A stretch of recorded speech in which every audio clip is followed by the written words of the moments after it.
Hello friends, स्वागत है आपका हमारे YouTube channel study smart IQ में। और मैं हूं सबा परवीन और आज हम फिर पढ़ने जा रहे हैं आरआरबी एनटीपीसी 2025 के लिए जीके जीएस की क्लास, जिसमें हम डिस्कस कर रहे हैं प्रीवियस ईयर क्वेश्चन। ठीक है, तो ये हमारी क्लास 12 है। इससे पहले हम 11 क्लासेस कर चुके हैं।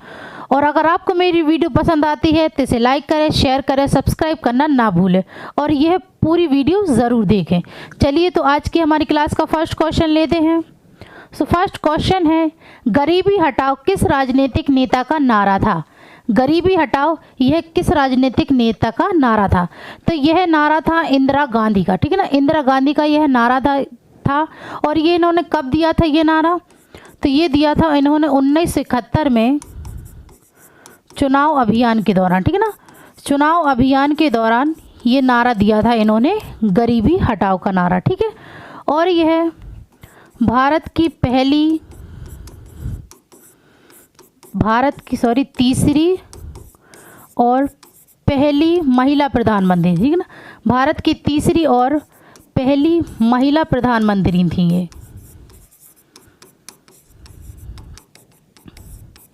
और यह पहली वित्त मंत्री थी,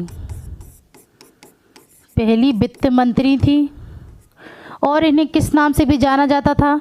तो इन्हें जाना जाता था आयरन लेडी ऑफ इंडिया। ठीक है ना, इन्हें जाना जाता था नाम से आयरन लेडी ऑफ इंडिया के नाम से इन्हें जाना जाता था, इंदिरा गांधी को। अब बात करें मोरारजी देसाई, तो यह पहले गैर कांग्रेसी पीएम थे। और यह चौथे पीएम थे जनता पार्टी से। ठीक है ना, ये चौथे पीएम थे जनता पार्टी से। ठीक है, मोरारजी देसाई। ठीक है, अब बात करें के कामराज, तो यह तमिलनाडु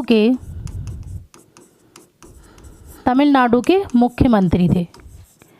ठीक है, के कामराज ये तमिलनाडु के मुख्यमंत्री थे। और कर्पूरी ठाकुर, तो यह बिहार के 11वें मुख्यमंत्री थे। ठीक है ना, बिहार के ये 11वें मुख्यमंत्री थे,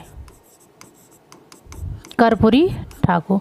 ठीक है, चलिए नेक्स्ट है, भारत के निम्नलिखित स्वतंत्रता सेनानियों में से किसे सीमांत गांधी के नाम से जाना जाता है? तो भारत के स्वतंत्रता सेनानियों में से किसे सीमांत गांधी के नाम से जाना जाता है? तो ये जाना जाता है खान अब्दुल गफ्फार खान को। ठीक है ना, इन्हें सीमांत गांधी के नाम से जाना जाता है। और बादशाह खान, बाचा खान, ठीक है ना, बादशाह खान और बाचा खान के नाम से भी इन्हें जाना जाता है। ठीक है ना, खान अब्दुल गफ्फार खान को। और इन्होंने 1930 में खुदाई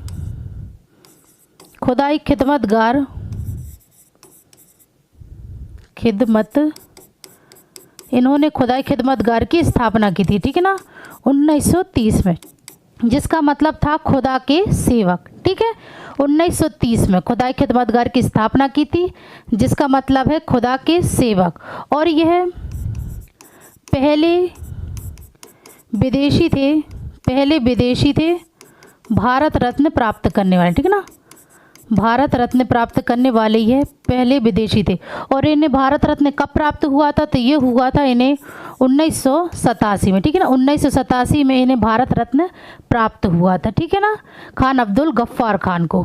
ठीक है, फिर बात करें हम मौलाना अबुल कलाम आज़ाद, तो ये भारत के पहले शिक्षा मंत्री। ठीक है ना, भारत के पहले शिक्षा मंत्री थे। और यह सबसे कम उम्र के आईएनसी अध्यक्ष थे। ठीक है ना, सबसे कम उम्र के आईएनसी अध्यक्ष थे। ठीक है ना, यह सबसे कम उम्र के आईएनसी अध्यक्ष थे। और ये किस सेशन में थे? तो ये थे दिल्ली स्पेशल सेशन में। ठीक है ना, दिल्ली स्पेशल सेशन में थे, ये स्पेशल सेशन में। ठीक है ना, दिल्ली स्पेशल सेशन में थे। कब? 1923 में। ठीक है ना, 1923 में ये आईएनसी के अध्यक्ष थे। ठीक है ना, यहाँ पे नहीं दिख रहा, मैं यहाँ पे लिख देती हूँ आप लोग के लिए, ठीक है ना, इनके बारे में। 1923 के ये दिल्ली स्पेशल सेशन में थी, ठीक है, मौलाना अबुल कलाम आज़ाद, और यह सबसे लंबे समय तक, ठीक है ना, 6 साल तक थे ये INC अध्यक्ष, ये 6 साल तक थे। और इन्होंने 2 अखबार भी लिखे जिनका नाम है अल हिलाल और अल बालाग, ठीक है ना, अल हिलाल और अल बालाग। अल हिलाल बंद हो जाने के बाद इन्होंने अल बालाग लिखा था, ठीक है ना। तो अल हिलाल इन्होंने कब लिखा था? 1914 में, और अल बालाग ये लिखा था उन्होंने 1915 में, ठीक है। फिर इनकी एक पुस्तक के बारे में बात करें तो इन्होंने एक पुस्तक भी लिखी थी, यहाँ पे लिख देती, ठीक है ना, पुस्तक। तो जो इनकी पुस्तक थी ये थी इंडिया विंस फ्रीडम, ठीक है, ये इनकी फेमस पुस्तक थी, इंडिया विंस फ्रीडम, ठीक है। निम्नलिखित में से किस राजा ने कश्मीर में चौथी बौद्ध संगीति का आयोजन किया था? किस राजा ने कश्मीर में चौथी बौद्ध संगीति का आयोजन किया था? तो ये किया था कनिष्क ने, ठीक है ना, कनिष्क ने चौथी बौद्ध संगीति का आयोजन किया था, और ये कुषाण वंश का राजा है, ठीक है। तो अब हम बात करें, यहाँ पे थे चौथी बौद्ध संगीत, तो कितनी बौद्ध सभाएं हुई थी? तो 4 बौद्ध सभा हुई थी, ठीक है, 4 बौद्ध सभा हुई थी। तो इनको याद करने की ट्रिक है, तो इसको याद करने की ट्रिक है, राजा विशाल है, राजा विशाल है पाटलिपुत्र का, पाटलिपुत्र का, यानी कि किस किस जगह पे हुई थी? तो राजा से राजगिर, ठीक है ना, राजा से राजगिर या राजगिरी, विशाल से वैशाली, पाटलिपुत्र से पाटलिपुत्र, और का से कश्मीर, ठीक है। और यह किसने आयोजित करवाई थी? तो इसको याद करने की भी ट्रिक है, ए से अजातशत्रु, के से कालाशोक, ए से अशोक, और के से कनिष्क, ठीक है। और यह किसकी अध्यक्षता में हुई थी? तो इसको याद करने की भी ट्रिक है, तो इसकी याद करने की ट्रिक है, महासभा में मोगली मित्र था अश्वघोष का, अश्वघोष का। तो महा से महाकश्यप, सभा से सभाकमी, मोगली से मोगली पित्त तिष्या, और मित्र से वासुमित्र, ठीक है, वासुमित्र, और अश्वघोष तो ये उपाध्यक्ष थे, ठीक है ना, चौथी बौद्ध संगीति के ये उपाध्यक्ष थे अश्वघोष, ठीक है। तो ये इनको याद करने की ट्रिक है कि कहाँ कहाँ पर हुई थी, किसने करवाई और किसकी अध्यक्षता में हुई थी, ठीक है, ये इनको याद करने की ट्रिक है। चलिए नेक्स्ट है, निम्न में से कौन सा एंटीवायरस सॉफ्टवेयर है? कौन सा एंटीवायरस सॉफ्टवेयर है? तो ये है नॉर्टन, ठीक है ना, नॉर्टन एंटीवायरस सॉफ्टवेयर है। नेक्स्ट है, एलिफेंटा की गुफाएं कहाँ स्थित हैं? एलिफेंटा की गुफाएं ये कहाँ पर स्थित हैं? तो ये स्थित हैं घारापुरी द्वीप में, ठीक है ना, घारापुरी द्वीप में यह स्थित है। नेक्स्ट है, निम्न में से कौन सा ठंडा शीत मरुस्थल है? कौन सा ठंडा शीत मरुस्थल है? तो ये है पैटागोनिया, पैटागोनियन यह एक ठंडा शीत मरुस्थल है, और ये कहाँ पर है? तो ये है अर्जेंटीना और चिली में, ठीक है ना, अर्जेंटीना और ये चिली में है। और बाकी जो ये 3 हैं तो ये गर्म मरुस्थल है, ठीक है ना, गर्म मरुस्थल है, ठीक है। चलिए नेक्स्ट है, पहली यात्री रेलवे लाइन बॉम्बे और ठाणे के बीच कब खोली गई थी? तो पहली यात्री रेलवे लाइन यह बॉम्बे और ठाणे के बीच कब खोली गई थी? तो यह खोली गई थी 1893 में 16 अप्रैल को, ठीक है ना, 16 अप्रैल को 1893 में ये खोली गई थी और 34 किलोमीटर चली थी ना, ठीक है, 34 किलोमीटर चली थी। तो अब यहाँ पे भारतीय रेलवे के जनक कौन थे? भारतीय रेलवे के जनक तो ये थे लॉर्ड डलहौजी, ठीक है, लॉर्ड डलहौजी ये भारतीय रेल के जनक थे। और यह 1846 से 56 तक 1846 से 1856 तक ये गवर्नर जनरल रहे, ठीक है ना, भारत के गवर्नर जनरल रहे, ठीक है ना, लॉर्ड डलहौजी। और इन्होंने व्यवगत का सिद्धांत दिया, व्यवगत का सिद्धांत, जिसे हड़प नीति या चूक नीति भी कहते हैं, ठीक है ना, हड़प नीति या चूक नीति भी कहते हैं। चलिए नेक्स्ट है, वर्ष 1962 में भारत चीन युद्ध के दौरान इस्तीफा देने वाले मंत्री का नाम बताइए। तो 1962 में भारत और चीन युद्ध के दौरान ये इस्तीफा किसने दिया था? तो ये दिया था बीके कृष्णा मेनन ने, ठीक है ना, बीके कृष्णा मेनन ने। नेक्स्ट है, भोजन के पाचन में कौन सहायता करता है? तो भोजन के पाचन में ये सहायता करता है लार, ठीक है ना, लार ये भोजन के पाचन में सहायता करता है। नेक्स्ट है, भारत सरकार अधिनियम 1935 द्वारा क्या पेश किया गया?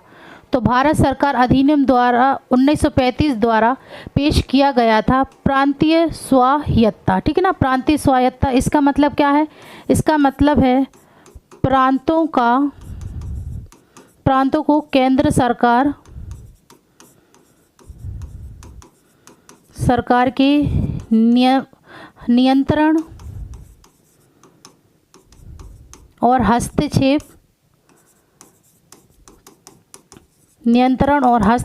से छुटकारा मिलना, ठीक है ना, ये इसका मतलब था, ठीक है। चलिए नेक्स्ट है, भारत में वाणिज्यिक बैंकों का डैश को ऋण के वितरण में सबसे अधिक हिस्सा है। तो भारत में वाणिज्यिक बैंकों का डैश के ऋण के वितरण में सबसे अधिक हिस्सा ये किसका है? तो ये है कृषि का, ठीक है ना, कृषि का। नेक्स्ट है, टेलीफोनी के संदर्भ में ADSL का पूर्ण रूप क्या है? तो टेलीफोनी के संदर्भ में ADSL का पूर्ण रूप, तो इसका पूर्ण रूप है एसिमेट्रिकल डिजिटल सब्सक्राइबर लाइन, ठीक है ना, एसिमेट्रिकल डिजिटल सब्सक्राइबर लाइन, ठीक है, इसका पूर्ण रूप है। नेक्स्ट है, निम्नलिखित में से कौन सा मुख्य ऊतक है जो पौधों में पानी को उसकी जड़ों से पत्तियों तक पहुंचाता है? तो कौन सा ऊतक है जो पौधों में पानियों को उसकी जड़ों की पत्तियों तक पहुंचाता है? तो यह है जाइलम, ठीक है ना, जाइलम है जो पौधों में पानियों को उसकी जड़ों से पत्तियों तक पहुंचाता है। नेक्स्ट है, तापमान में डैश की वृद्धि के साथ अभिक्रिया की दर स्थिरांक दुगनी हो जाती है। तो तापमान में 10 डिग्री, ठीक है ना, 10 डिग्री की वृद्धि के साथ अभिक्रिया की दर स्थिरांक दुगनी हो जाती है। नेक्स्ट है, एशियाई विकास बैंक का मुख्यालय किस देश में स्थित है? तो एशियाई विकास बैंक का मुख्यालय ये फिलीपींस में स्थित है और इसकी स्थापना 1966 में हुई थी ना, ठीक है ना, 1966 में। नेक्स्ट है, प्रसिद्ध संगई महोत्सव पूर्वोत्तर भारत के किस राज्य द्वारा आयोजित एक वार्षिक सांस्कृतिक उत्सव है? तो प्रसिद्ध संगई उत्सव ये उत्तर भारत का एक वार्षिक सांस्कृतिक उत्सव है जो कि मनाया जाता है मणिपुर में, ठीक है ना, मणिपुर राज्य द्वारा ये आयोजित किया जाता है। नेक्स्ट है, 1974 में रेलवे हड़ताल का नेतृत्व किसने किया? तो 1974 में रेलवे हड़ताल का नेतृत्व ये किया था जॉर्न फर्नांडीज ने, ठीक है ना, जॉर्न फर्नांडीज। नेक्स्ट है, किस प्रकार की मिट्टी दक्कन के पठार के अधिकांश भाग को आच्छादित करती है? तो किस प्रकार की मिट्टी दक्कन के पठार के अधिकांश भाग को आच्छादित करती है? तो यह है काली मिट्टी, ठीक है ना, काली मिट्टी जिसे रेगुर मिट्टी और काली कपास मिट्टी भी कहा जाता है, ठीक है ना, काली कपास मिट्टी भी कहा जाता है। चलिए नेक्स्ट है, कोरोमंडल तट निम्नलिखित दो राज्यों का घर है। कोरोमंडल तट ये किन दो राज्यों का घर है? तो ये है तमिलनाडु और आंध्र प्रदेश का, ठीक है ना, तमिलनाडु और आंध्र प्रदेश का। नेक्स्ट है, संयुक्त राष्ट्र महासभा 21 जून को किस रूप में मानती है या मनाती है? तो संयुक्त राष्ट्र महासभा 21 जून को यह मनाती है अंतर्राष्ट्रीय योग दिवस के रूप में, ठीक ना, अंतर्राष्ट्रीय योग दिवस के रूप में। फिर बात करें अंतर्राष्ट्रीय शिक्षा दिवस, ये कब मनाया जाता है? तो ये मनाया जाता है 24 जनवरी को। अंतर्राष्ट्रीय स्वास्थ्य दिवस, तो ये मनाया जाता है 7 अप्रैल को। अंतर्राष्ट्रीय शिशु दिवस, तो ये मनाया जाता है 2 मई को, ठीक है। चलिए नेक्स्ट है, उस प्रक्रिया का नाम बताइए जिसके द्वारा एक कोशिका स्वयं को 2 भागों में विभाजित करती है। तो जिसके द्वारा एक कोशिका स्वयं को 2 भागों में विभाजित करती है, तो ये है द्विआधारी विखंडन, ठीक है ना, द्विआधारी विखंडन। नेक्स्ट है, ओजोन के एक अणु में ऑक्सीजन के कितने परमाणु होते हैं? तो ओजोन के एक अणु में ऑक्सीजन के 3 परमाणु होते हैं, ठीक है ना, 3 परमाणु होते हैं। नेक्स्ट है, अर्थव्यवस्था में पूंजी स्टॉक में वृद्धि को शुद्ध निवेश या नई पूंजी निर्माण द्वारा मापा जाता है, जिसे इस प्रकार व्यक्त किया जाता है। तो इसे व्यक्त किया जाता है शुद्ध निवेश बराबर सकल निवेश माइनस मूल्यह्रास। तो इसका राइट आंसर होगा ऑप्शन बी, ठीक है। चलिए नेक्स्ट है, सामान्य स्थितियों में अम्ल की क्रिया से अमाशय के आंतरिक भाग की रक्षा कौन करता है? तो सामान्य स्थितियों में अम्ल की क्रिया से अमाशय की आंतरिक भाग की रक्षा तो ये करता है श्लेष्म, ठीक है ना, श्लेष्म रक्षा करता है। नेक्स्ट है, इनमें से कौन सी कंप्यूटर की विशेषता नहीं है? कंप्यूटर की विशेषता नहीं है, तो ये है इंटेलिजेंस क्वोशंट, ठीक है ना, इंटेलिजेंट क्वोशंट, ये इसकी कंप्यूटर की विशेषता नहीं है। तो ये थे हमारे आज के क्वेश्चन। तो आई होप आपको ये वीडियो पसंद आई हो। तो ऐसी ही वीडियो देखने के लिए हमारे चैनल को लाइक करें, शेयर करें, सब्सक्राइब करें। Thank you.